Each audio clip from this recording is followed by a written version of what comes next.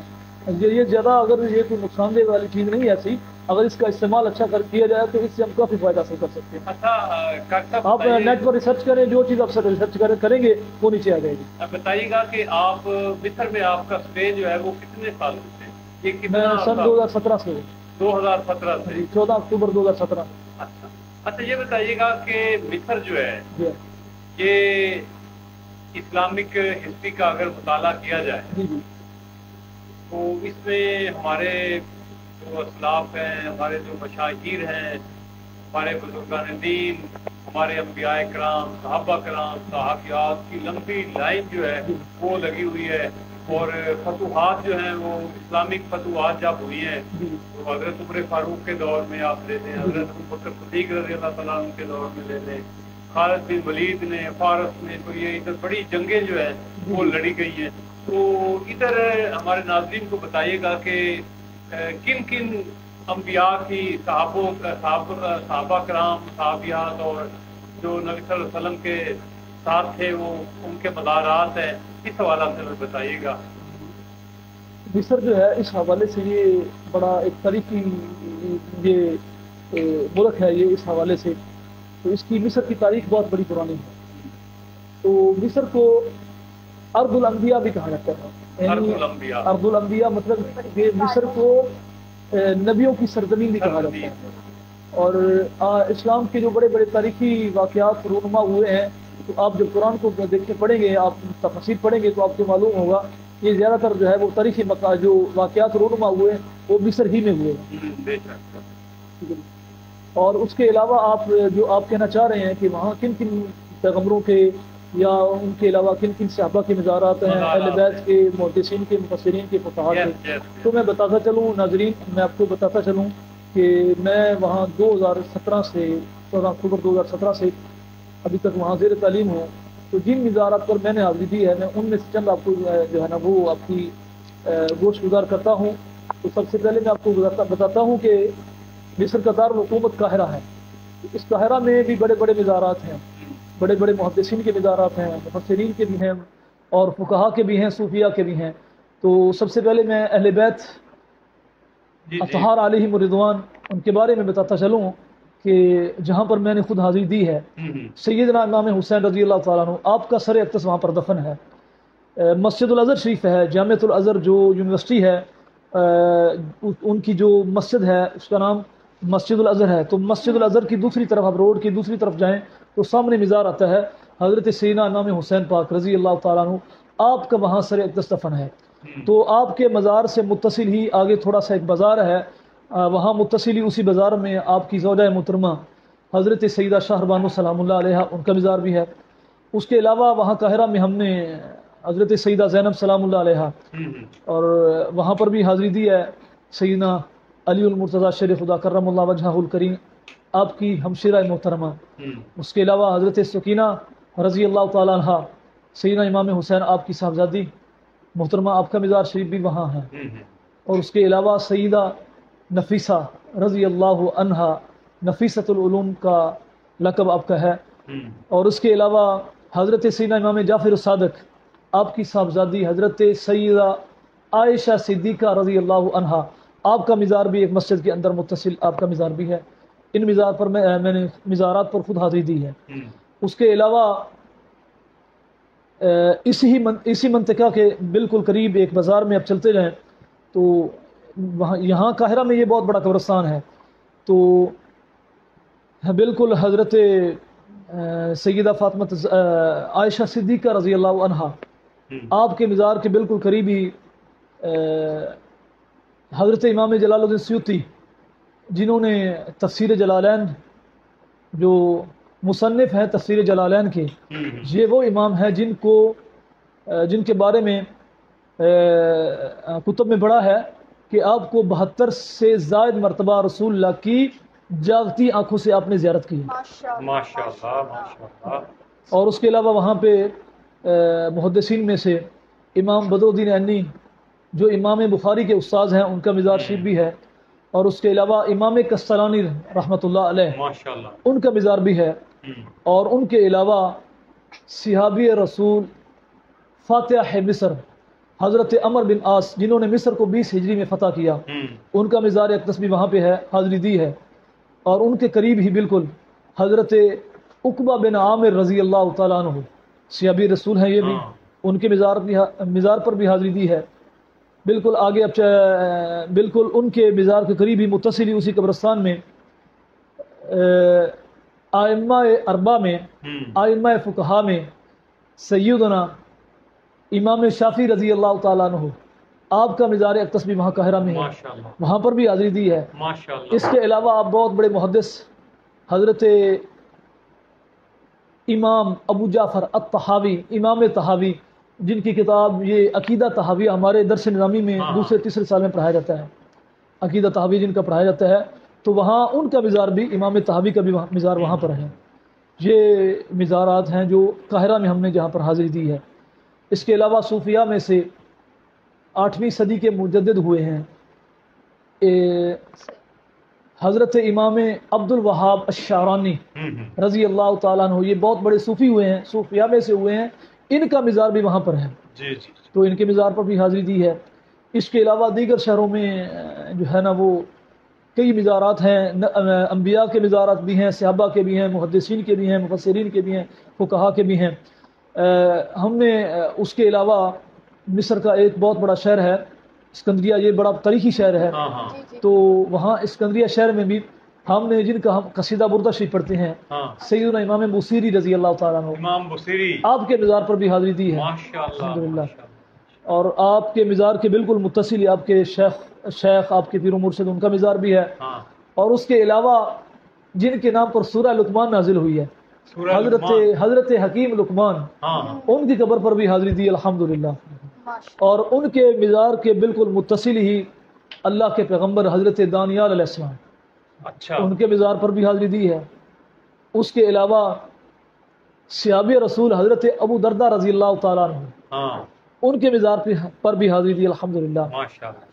تو وہاں ایک شہر ہے مصر کا، ایک شہر ہے المنصورہ، تو منصورہ کے قریب ایک گاؤں ہے، وہاں پہ ہم گئے، تو وہاں پہ صحابی رسول یہ عیسائیوں کے بہت بڑے عالم تھے حضرت عبداللہ ابن سلام، ان کے مزار پر بھی حاضری دی ہے حضرت عبداللہ ابن سلام رضی اللہ تعالیٰ عنہ۔ اس کے علاوہ الحمدللہ آج سے تقریباً 2 سال پہلے جبل سینا، یہ وہ پہاڑ ہے، یہ وہ مقدس پہاڑ ہے جہاں پہ اللہ کے پیغمبر حضرت موسیٰ علیہ السلام اللہ تعالیٰ سے ہم کلام ہونے کے لیے روز جاتے تھے، تو یہ پہاڑ اس کی جو بلندی ہے یہ 8 کلومیٹر ہے۔ یہ جبل سینا مصر میں ہے؟ جی، جس کو ہم طور سینا کہا جاتا ہے، تو یہ مصر میں ہے۔ ہم نے قاہرہ سے 10 گھنٹے کا سفر کیا، میرے پاس یہ موبائل میں تصویریں بھی ہیں۔ شاعر کہتا ہے نا کہ جن کی آنکھوں میں تاب نظارہ نہ ہو، جی ان کو جلوہ دکھانے سے کیا فائدہ۔ سبحان اللہ، اور تم نے موسیٰ کو ناحق تکلیف دی، سبحان اللہ، لطف آتا اگر یاد کرتے ہمیں، سبحان اللہ، جن کی آنکھوں میں تاب نظارہ نہ ہو، سبحان اللہ، ان کو جلوہ دکھانے سے کیا فائدہ۔ یہ اتنا بڑا مقدس پہاڑ ہے، تو جن کے متعلق قرآن مجید میں بھی ہے فَخْلَعْنَا عَلَيْكَ إِنَّكَ بِالْوَادِ الْمُقَدَّسِ طُوَىٰ، حضرت موسیٰ علیہ السلام کے متعلق ہے، اور یہ وہ مقدس پہاڑ ہے جہاں پہ اللہ کے پیغمبر حضرت موسیٰ علیہ السلام خدا سے ہم کلام ہونے کے لیے ہر روز جاتے تھے۔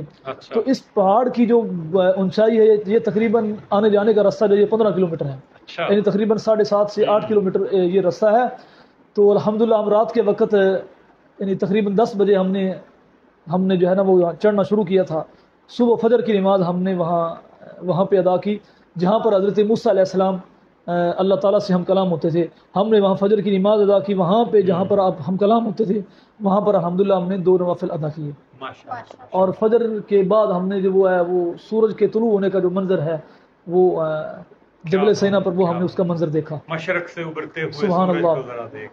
تو اور آپ کے مزار کے یہ جبل سینا جو پہاڑ ہے آپ کے اس کے بالکل قریب ہی جہاں پر ہم گاڑیاں روکتے ہیں اس کے بالکل قریب حضرت ہارون علیہ السلام آپ کے بھائی تھے حضرت موسیٰ علیہ السلام کے، ان کا مزار شریف بھی ہے، اور ان کے علاوہ حضرت صالح علیہ السلام، حضرت بنیامین بھی ادھر ہی ہیں جی الحمدللہ، ان کا مزار بھی قاہرہ میں ہے، حضرت یوسف علیہ السلام ان کے بھائی اور ہیں۔ عبرانی زبان میں انہیں کہتے ہیں جناب یوزارسف، یوزارسف، عزیز مصر بھی جی آپ رہے۔ جی جی جی، تو وہاں پہ حضرت صالح علیہ السلام اور بالکل وہ جبل سینا کے قریب یہ دونوں مزارات اکٹھے ہیں یہ بھی۔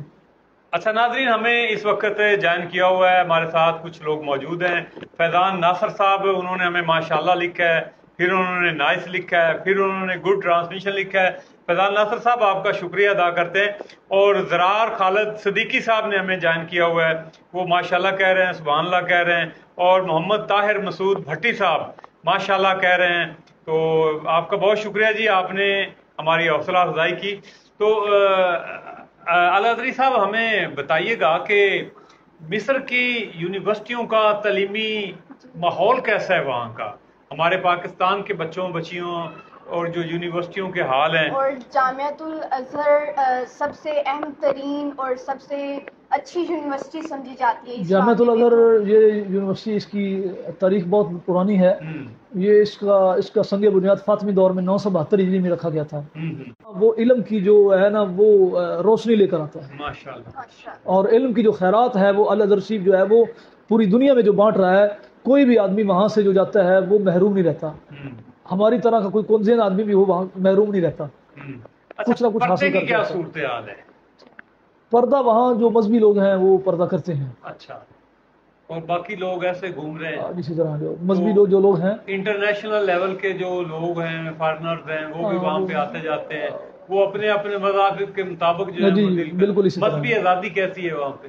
بالکل آزادی ہے، مذہبی آزادی بالکل ٹھیک۔ اور یہ جو معاملات، یہ خلیجی جنگیں جو چل رہی تھیں، یہ عراق کے حوالے سے، اور یہ اسرائیل اور پہلے تھے مصر میں کچھ حالات خراب تھے، الحمدللہ اب کافی عرصہ سے جب سے یہ وہ سیسی صاحب آئے ہیں، اچھا جو صدر سیسی ہیں، تو ان کے آنے سے الحمدللہ حالات کافی بہتر ہوئے ہیں، ٹھیک ہو گیا۔ مصر کے اب حالات اچھے ہیں، بہتر ہیں پاکستان کی بنسبت۔ اور مہنگائی کی کیا ریشو چل رہی ہے؟ کرونا کے بعد جو یہ تقریباً سارے ممالک جو ہیں اسی ضد میں آئے ہیں۔ اچھا جی، اچھا، یہ بتائیے گا کہ ادھر پاکستانی کھانے، آپ پتہ ہی ہیں، آپ پاکستان میں پلے بڑے، آپ پھر ادھر شفٹ ہو گئے، آپ کے معاملات ادھر ہیں، آپ تو کھانے پینے میں آپ کیا پسند کرتے ہیں؟ صبح ناشتے میں کیا لیتے ہیں؟ دوپہر کے وقت آپ کا کیا ہوتا ہے؟ جو مل جائے بس، نہیں پھر بھی کچھ کھاتے کوئی نہیں، بس کوئی خاص نہیں ہے، مطلب روٹی ہمیں مل جاتی ادھر؟ جی مل جاتی گندم کی؟ جی مل جاتی ہے، سالن پاکستانی مل جاتے ہیں؟ نہیں وہ خود بنا لیتے ہیں۔ اچھا، خود تیار کر۔ مصر کے لوگوں کا وہاں پہ کیا کھانے پینے کا کیا طریقہ کار؟ وہ اصل میں زیادہ فاسٹ فوڈ کھاتے ہیں، یہ اس طرح کی چیزیں، اچھا، جو شہروں میں رہتے ہیں، صحت وغیرہ ٹھیک رہتی ہے اس لیے کہ وہ بغیر میں وہ جس طرح ہمارے یہاں مسالوں والی چیزیں کھاتے ہیں، یہ جو گرم مسالے ہوتے ہیں ہمارے یہاں، وہ لوگ یہ استعمال نہیں کرتے، اس لیے ان کی صحت ہماری نسبت سے زیادہ اچھی ہوتی ہے۔ بہت شکریہ جی طاہر مسعود بھٹی صاحب، بہت خوبصورت ٹرانسمیشن ہے، علمی اور ادبی اور معلوماتی گفتگو، پوری ٹیم کو خراج تحسین پیش کرتا ہوں۔ یہ مریم پڑھ کے سنائیے گا، یہ میسج کیا لکھا ہوا ہے، یہ نیچے والا میسج۔ ماشاءاللہ، بہت خوبصورت ٹرانسمیشن، علمی اور ادبی اور معلوماتی گفتگو، پوری ٹیم کو خراج تحسین پیش کرتا ہوں۔ جی بہت شکریہ۔ علامہ صاحب یہ بتائیے گا کہ مصر کا حسن جو ہے وہ ہم نے سنا پڑھا، تو حضرت یوسف علیہ السلام کا ذکر بھی ہے قرآن پاک میں کہ وہ بڑے خوبصورت تھے، اور آپ کی جو زیادہ تر آپ کا بچپن جو ہے، بچپن سے پھر آپ آگے آئے تو سارا وقت جو ہے وہ بانو زلیخا کے محل میں گزرا، اور وہ جو اس وقت کا عزیز مصر تھا اس کا نام پوتیفار بتایا جاتا ہے، اس کے مصر میں وہ مطلب ان کی ٹریننگ رہی تلوار کا اور گھوڑ زنی اور سارے معاملات انہوں نے وہاں پر کیے، تو وہاں پر زنانہ نے مصر کا بھی حملہ ہوا تو ان کی بھی انگلیاں کٹی، تو آپ نے کیسا دیکھا ہے مصر کو؟ الحمدللہ اس اعتبار سے جو جس طرح آپ بات کر رہے ہیں کہ حسن کے حوالے سے، تو یہ اللہ کے پیغمبر کی ان کی یہ برکت ہے، تو مصر کو اس اعتبار سے برکتوں والی زمین بھی کہا جاتا ہے۔ ابھی تک وہاں چونکہ یہ جو دور ہے، یہ جس طرح کا دور چل رہا ہے، انگریز نے جو ہے نا وہ پوری دنیا پر اپنا ایک تسلط قائم کیا ہوا ہے، اس کے باوجود بھی حالات اتنے گئے گزرے بھی نہیں ہیں، ابھی تک وہاں جو مقدس مزارات ہیں، مقدس نفوس ہیں، ان کی جسد کی اور ان کے جو اجسام ہیں ان کی برکت ابھی تک اس زمین میں موجود ہے۔ تو یہ اس بات میں کوئی شک نہیں کہ وہاں کے لوگ خوبصورت ہیں، وہاں کے لوگ خوبصورت بھی ہیں اور ان کے قد و قامت کے لحاظ سے بھی ماشاء اللہ وہ ٹھیک ٹھاک ہیں۔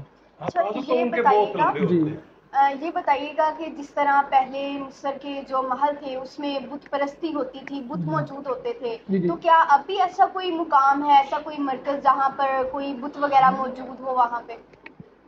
وہ جو دیگر مذاہب ہیں ان کے ہاں وہ اسی طرح بالکل ظاہر ہے، وہاں پہ ہر ایک کو مذہبی آزادی حاصل ہے، وہ اپنے اپنے جو ہے نا وہ جو احرام مصر ہوا کرتے تھے، جی جی ان میں ان کے وہ کہنان مصر ہوتے تھے اور بڑے وہ بڑے احرام مصر جو ہے وہ اصل میں ہمارے بالکل قریب ہی ہے، لیکن میں اندر تو نہیں گیا ابھی تک، میں نے صحیح طرح اس کا وزٹ نہیں کیا، لیکن ہمارے بالکل قریب ہی ہے وہ۔ اچھا کوئی تفریحی مقام آپ نے وزٹ کیا ہو، کوئی بیچ پہ آپ نے دیکھا ہو یا کوئی تفریح مقامات جو ہیں یہ جس طرح میں آپ کو بتا رہا ہوں، یہ دریا نیل کا آپ سنتے رہتے ہیں، تو نیل کی ہم کافی دفعہ مرتبہ جو ہے نا ہم نے سیر کی ہے، تو اس کے علاوہ اسکندریہ شہر ہے، یہ تفریح مقام ہے، اسکندریہ جو شہر ہے مصر کا یہ بڑا تفریح لحاظ کے سے بہت اچھا شہر ہے، تو وہاں پر بھی ہم نے الحمدللہ وہاں پہ کافی اچھا اس وقت مرتبہ جو ہے نا وہ ہم آپ نے پوری دنیا میں دیکھے جا رہے ہیں، آپ ٹرانسمیشن چل رہی ہے، یہ ابھی تھوڑی دیر تک گھنٹے بعد جو ہے یہ آگے بھی پھیل جائے گی، جی جی تو آپ چونکہ 26 تاریخ کو آپ کی فلائٹ ہے مصر کی، جی جی تو آپ حضرت علامہ افتخار گولوری صاحب جو ہیں وہ خاموش بیٹھے ہیں، ہم ڈار ڈار کے ان سے باتیں کر رہے ہیں کہ بہت بڑے عالم دین ظاہر ہے ہیں، جی اتنے بڑے عالم دین کے ہوتے ہوئے ہمیں اپنی ہماری گفتگو جو ہے موقع اس جو ہے لیے ان کی طرف ہم نہیں بڑھ رہے ہیں، تو آپ علامہ صاحب کو، مجھے ناچیز کو اور مریم بیٹی کو آپ کب مصر بلوا رہے ہیں؟ بالکل بالکل، ہم چاہتے ہیں کہ ایک پروگرام آپ سے جامعۃ الازہر میں بیٹھ کر ادھر کریں، وہاں پر ہم آپ کو دعوت دیتے ہیں، اس کے لیے ہم آپ کو دعوت دیتے ہیں، آپ تشریف لائیں، ہم آپ کو ویلکم کریں گے، آپ کا بندوبست بھی کریں گے، سارا کچھ ہم انشاءاللہ ہم آپ کو ٹھیک ہے۔ کریں گے۔ تو اس کی جو ویزا پروسیس ہے وہ ایزی لگ جاتا جی ہے؟ انشاءاللہ کیا الحمدللہ، ٹکٹ شکٹ کیا اس کا چلتا ہے؟ لاکھ سوا لاکھ روپے میں ہو جاتی ہے آنے جانے کی۔ اچھا کتنے دن میں آپ مطلب ہم اسٹے کر سکتے ہیں؟ ویزا کتنے دن کا ملتا ہے؟ جی جی ویزا کتنے دنوں کا 15 دن ملتا کا ہے؟ ویزا مل جائے گا، کسی اگر ایجنٹ سے اگر رابطہ کیا جائے تو تقریباً 70 ہزار روپے ان کا ویزا فیس ہے، ہاں۔ تو وہ اس کو اگر آپ ڈاکومنٹ جمع کروائیں تو وہ اچھا ہمارے پاکستانی یوتھ کے لیے جو ہے پروگرام کے اختتام کا بھی وقت ہوا چاہ رہا ہے، تو ہماری پاکستان کی جو یوتھ ہے اس کے لیے آپ کیا پیغام دیں گے؟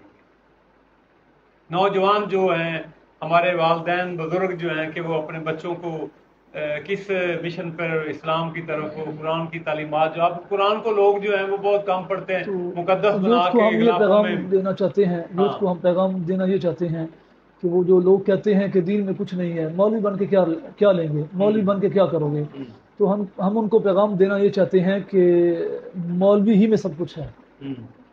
اگر مولوی کا اگر بندہ معنی حقیقی معنی سمجھ لے کہ مولوی کا حقیقی معنی کیا ہوتا ہے، تو پھر لوگ جو ہے نا وہ دیگر معاملات کو چھوڑ کر اس کی طرف آ جائیں۔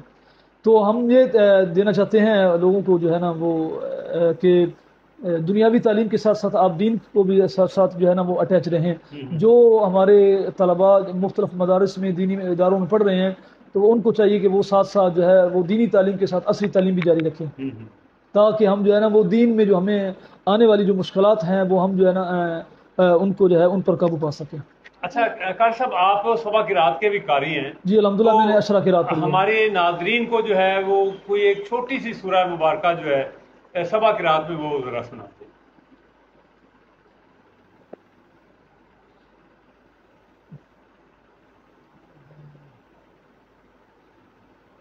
کسی ایک قرات میں پڑھ دیتے ہیں، ان میں سے سبا میں سے کسی ایک میں پڑھ دیتے ہیں۔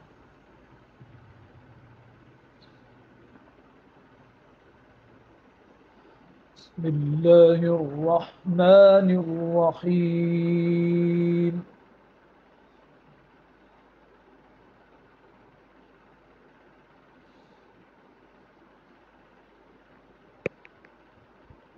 قل اعوذ برب الناس ملک الناس الہ الناس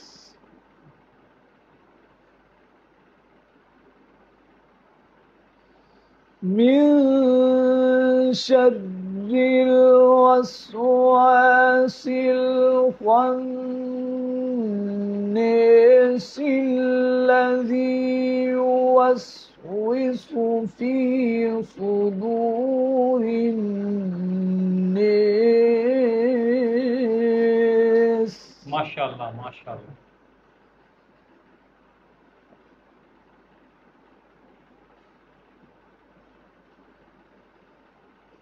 قل أعوذ برب الناس ملك الناس إله الناس من شر الوسواس الخناس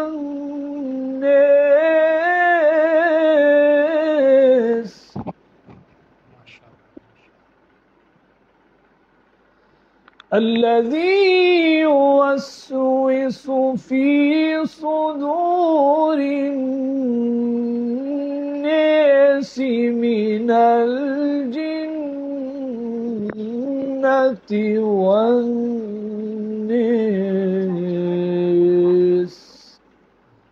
صدق الله العظيم. ماشاءاللہ جزاک اللہ. یہ پاکستان میں تو قاری صاحب صبح رات کے بہت خال خال ہی قرہ سے بان ہوں گے، لیکن کچھ ہمارے یہاں پڑھے ہوئے کچھ ہیں، کچھ طلباء موجود ہیں جنہوں نے قراءت سبع اور اشراق کی پڑھی ہوئی ہے، لیکن شاذ و نادر ہے. ہمارے اداروں میں خاص طور پہ جو ہے نا وہ اہل سنت والجماعت کے ہیں، جس طرح دیگر جو ہے نا وہ جیسا کہ اہل دیوبند ہیں یا اہل حدیث ہیں، وہ دوسرے مکاتب فکر والے، وہ اس طرف ان کی توجہ زیادہ ہے.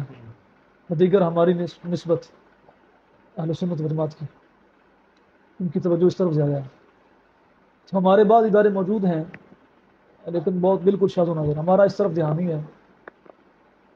بہت شکریہ قاری صاحب، آپ نے اپنے قیمتی وقت سے ہمیں وقت دیا. پی ایس اے ناظرین کے لیے آپ نے اسپیشل جو ہے وہ وقت نکالا اور آپ نے آیات بینات کی تلاوت سے ہمارا اور ہمارے سامعین و ناظرین کا جو دل و دماغ جو ہے وہ منور و معطر فرمائے، اور آپ نے وقت دیا. ہم آپ کے لیے دعا گو ہیں، آپ کی کامیابیوں کے لیے، آپ کے روشن مستقبل کے لیے، کہ آپ مستقبل میں آ کر بڑے عالم دین بنیں، بڑے علامہ بنیں، بڑے قاری بنیں، اور عالم اسلام میں آپ کا ایک نام ہو.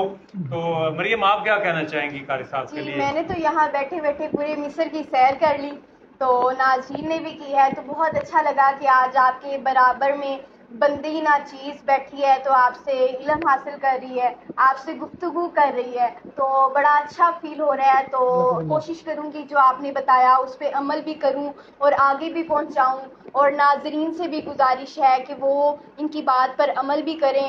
اور بڑی اچھی گفتگو کی، بڑی مفید تھی میرے لیے، ان کے لیے، سب کے لیے، آپ سب کے لیے.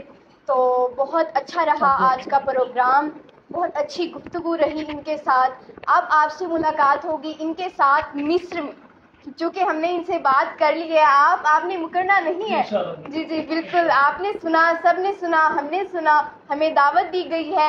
اب ہم جائیں گے مصر میں ان کے ساتھ، وہاں پر لائیو ٹرانسمیشن ہوگی. اب اگلی ٹرانسمیشن ہماری اور آپ کی مصر میں ہوگی انشاءاللہ. خواتین کہتی ہیں نا کچھ پرومس لینا ہو تو وہ کہتے ہیں پکا پکا پکا. جی آپ ہمارے ساتھ پکا کریں. ہاں پکا.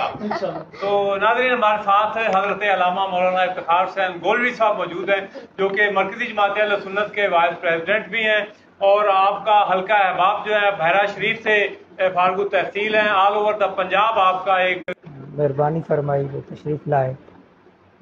انشاءاللہ ہم ان سے یہ امید کرتے ہیں کہ آئندہ بھی تشریف لاتے رہیں گے، اور انشاءاللہ ہم یہ کوشش کریں گے کہ بھائی مصر میں ہم جائیں گے اور قاری صاحب سے وہاں پر بھی ملاقات ہوگی.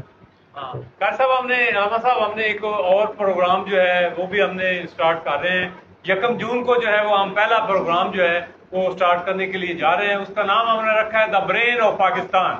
تو اس پروگرام میں بتائیے گا کہ کیا کیا ہوگا. ناظرین ہمارے 1 جون کا جو ہمارا فرسٹ پروگرام ہوگا اس میں ہمارے جو پہلے مقرر ہیں ان کا نام میں آپ کو بتانے جا رہا ہوں. وہ ہیں پروفیسر ذیشان بشیر صاحب، جو انہوں نے ایک اولڈ ہوم کی طرز پہ جو ہے محفوظ گھر کے وہ CEO ہیں اور بڑی شہر کی ہماری علمی ادبی شخصیت ہیں اور بہت بڑے سوشل ایکٹیوسٹ ہیں، سوشل ورکر ہیں. وہ آپ کے ساتھ ہوں گے اور ان سے بڑی قیمتی گفتگو جو ہے وہ ہم اپنے قارئین کی، ہمارے جو سامعین ہیں، ہمارے ناظرین ہیں، ان کی نظر کی جائے گی. تو آج کے ہمارے پروڈکشن مینیجر نلین مصطفیٰ، ان کا ہم شکریہ ادا کریں گے کہ آج کے ہمارے یہ ٹمپریری اسٹوڈیو کو جو ہے وہ انہوں نے بڑی خوبصورتی کے ساتھ اور بڑی کوئکلی جو ہے انہوں نے رسپونڈ کرتے ہوئے اس کو مینٹین کیا، ٹھیک کیا. تو نلین بیٹے آپ کا ہم شکریہ ادا کرتے ہیں. آپ بھی شکریہ ادا کر دیجیے، اگلا پروگرام اچھا کریں گے. بہت شکریہ آپ کا. تو میں قبلہ علامہ صاحب سے درخواست کروں گا کہ دعا فرمائیں. بسم اللہ الرحمن الرحیم. اللہم صلی علی سیدنا و مولانا محمد و علی آل سیدنا و مولانا محمد و بارک وسلم وسلم علیہ. یا الہ العالمین، ہمارا تمام بھائیوں کا مل بیٹھنا اپنی بارگاہ میں قبول و منظور فرما. یا الہ العالمین، قبلہ قاری صاحب کی عمر میں برکتیں عطا فرما. آمین. الہ العالمین، ہمارے بھائی محمد احمد ساجد صاحب کی عمر میں برکتیں عطا فرما. الہ العالمین، ان کے اسٹرگل کو، ان کی اس کاوش کو قبول و منظور فرما. الہ العالمین، ان کے اس پروجیکٹ PSA ڈیجیٹل کو اور دی برین آف پاکستان کو ترقی عطا فرما. دن دگنی رات چگنی ترقی عطا فرما. الہ العالمین، ہم سب کو اپنی حفظ و امان میں رکھنا. الہ العالمین، ہم سب کو قرآن و سنت پر عمل کرنے کی توفیق عطا فرما. اللہم اعز الاسلام والمسلمین، اللہم اعز الاسلام والمسلمین، اللہم انصر الاسلام والمسلمین. الہی تو آسان کنی مشکلات فعل محمد علیہ السلام صلی اللہ تعالی علی خیر خلقہ محمد و علی آلہ و اصحابہ اجمعین. میں اپنی طرف سے اور مریم کی طرف سے اپنے ناظرین و سامعین کا شکر گزار ہوں. انشاءاللہ تعالی یکم جون کو آپ سے ملاقات ہوگی. اپنے میزبان محمد احمد ساجد کو اور مریم امین کو اجازت دیجیے گا. اللہ کے بعد.